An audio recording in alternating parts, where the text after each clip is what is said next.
speak long, and we have much more qualified individuals to speak than I in this room today. But and I actually stepped down as mayor a month and a half ago. I have a 3-year-old and a 2-year-old, so I try to keep as much time as I can for them right now. What I do want to say is that I interned in the White House in the Clinton administration for the highest ranking African American official, Alexis Herman, back in the day.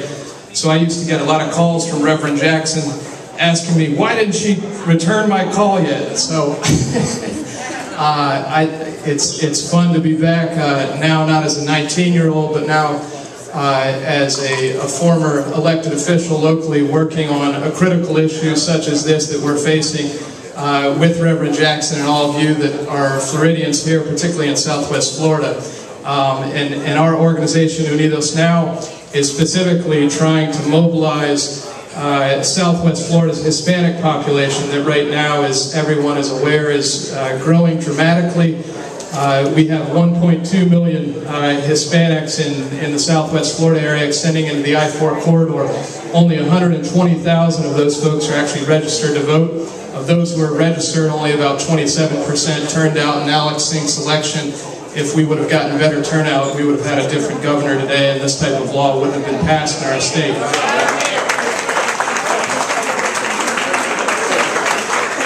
And I think that's fundamentally, we need to work on addressing this and hopefully getting the Department of Justice to ensure that this does not go into effect. But more importantly, I think it's our collective responsibility to end apathy and to start ensuring that people appreciate how these decisions that we make, that our one vote puts these individuals in office that, as the gentleman before said, they're fighting for our fundamental right to buy Sudafed, but they're not fighting for our right to vote. So I think we have a lot of work to do collectively in this room, and I see a number of friendly faces, so I'm proud to be here.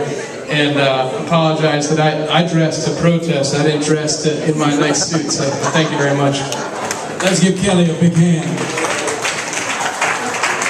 Kelly Kirshner not only is articulate and an up-and-coming force in the social and political arena, but he's a very gracious individual.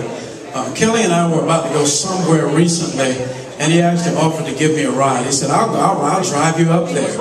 And the kind of servanthood that he represents is on the cutting edge of politics today, and we need people like Kelly and Reverend Jackson and others who are servant leaders, who understand that the best leadership is through serving others and making a difference in their lives. Let's give Kelly another hand. We're getting ready now to hear from our principal speaker,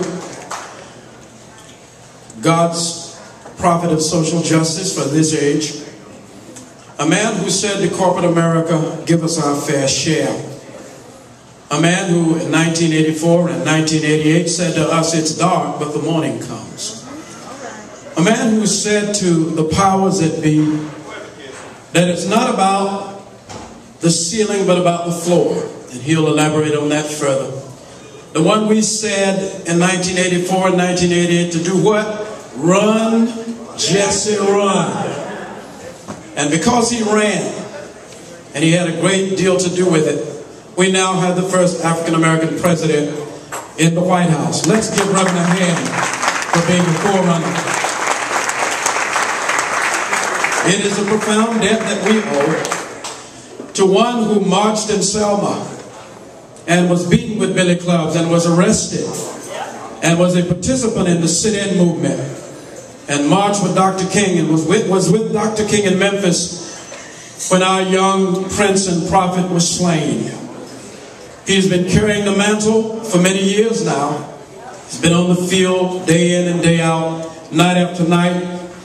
And as he says, in spite of what the right-wing media has tried to do to marginalize him, the ground is no place for a champion. He is a leader extraordinaire. We know who to turn to when we're happy, and we know who to turn to for leadership when we're hurting. We're hurting now, and we need Reverend Jackson to help lead this fight. I present to all of you, I introduce to none, the founder and president of the National Rainbow Push Coalition, former presidential candidate, international ambassador, and man of distinction, the Reverend Jesse Louis Jackson Sr.